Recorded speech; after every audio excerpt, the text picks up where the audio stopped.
Si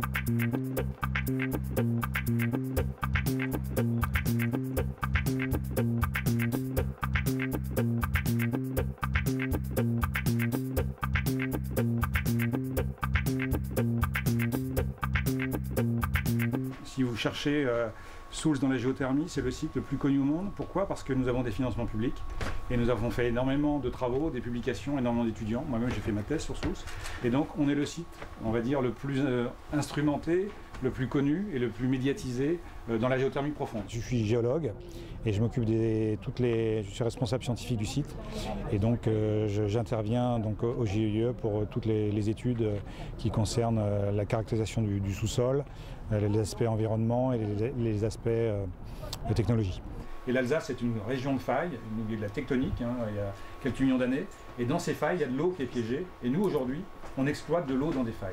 L'idée, c'est à partir de cette chaleur, qu'on va quand même exploiter, de ces eaux, on peut faire de l'électricité, mais on peut faire de la chaleur. Alors nous, à Soultz, aujourd'hui, on n'a pas d'application chaleur, c'est-à-dire qu'on chauffe personne, mais on pourrait. Je dirais qu'il faut faire de la géothermie pour avoir une énergie délocalisée, donc elle peut être proche des gens. On peut aussi faire de la chaleur.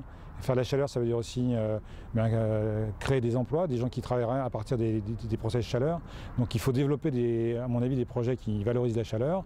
Et l'électricité peut être à la limite un produit dérivé. Ça, j'ai compris, ça, que de toute façon, les réseaux alternatifs, la façon de produire de l'énergie de façon alternative, ça va reposer sur des réseaux plus courts, plus localisés. Ça, j'ai compris ça. Mais après, il faut bien aussi qu'il y ait un réseau national.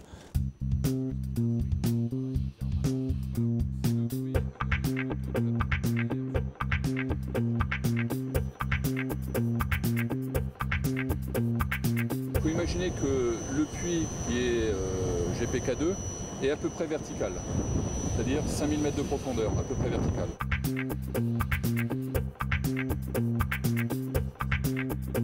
6 mètres, il faut sortir de la routine. Si on veut dire, bon, nous sommes partisans de la sortie du nucléaire, ça ne peut pas être une phrase.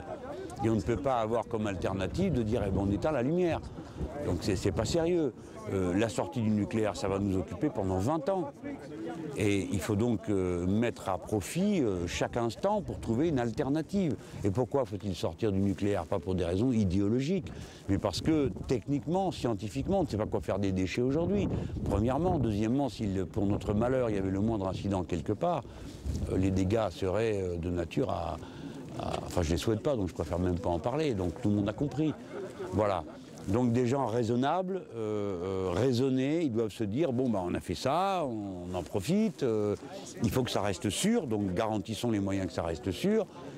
Et puis il faut passer à autre chose, mais il faut s'y mettre. Ça ne peut pas être simplement de dire, ah bon, on met tous nos sous dans la fusion nucléaire, et puis on verra bien si un jour on trouve. Ça, c'est quand même plus simple de faire des trous et de mettre de l'eau dedans. Hein. Bon, donc, déjà, commençons par exploiter tout ce qu'on a sous la main qui peut nous permettre d'avoir une capacité de production d'énergie plus grande, voilà, et plus propre, et plus sûre.